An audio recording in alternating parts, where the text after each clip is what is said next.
To the sea. Death, men, you've seen him. It's Moby-Dick. If they want to know what whaling is, then they'll know by clapping an eye on Captain Ahab. They'll see a man torn apart from crown to heel and spliced back together with sperm whalebone in place of what's missing. His looks tell more than any churchyard sermon about the mortality of man. And a whale did that?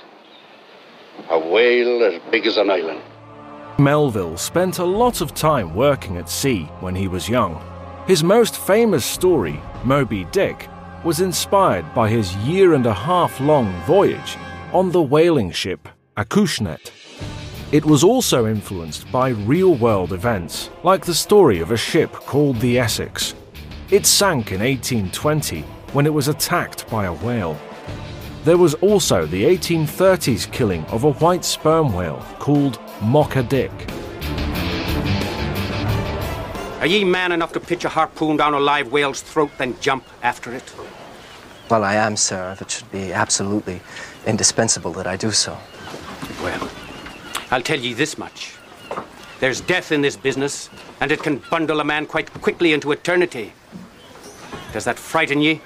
No, sir, it does not. It's through Ishmael's words that we learn about all the different crew members and read about Captain Ahab's adventures with Moby-Dick. Ahab is bound, shipmates! Bound! Heart, body and soul!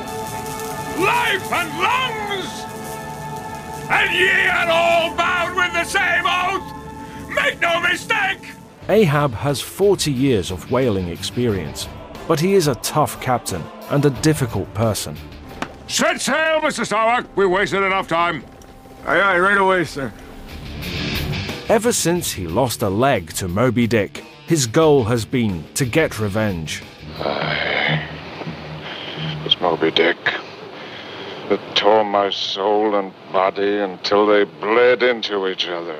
He takes his crew along for the ride, but everyone except Ishmael is dragged down into the depths of the ocean after the captain's final meeting with the whale.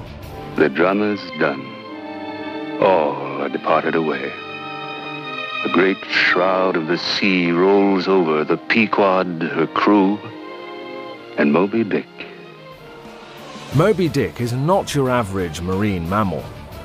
The huge white sperm whale isn't just legendary for its size and color, but also for its deadly attacks against humans and the harpoons in its side. Though it doesn't appear much in the story, the whale is the novel's center and Ahab's target for revenge.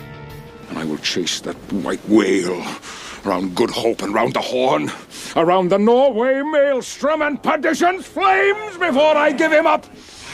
This is what you've shipped for, men! Moby-Dick eventually lives up to his reputation and destroys his hunters. This is what you've shipped for, men. To chase that white whale on both sides of land, and over all sides of earth, till he spouts black blood and rolls dead out. What say ye? She blows! She blows! She blows! Dead to the bow, Captain! It's him! The white whale! Moby-Dick's popularity has made it the source of inspiration for books, comic books, songs, stage plays, and more.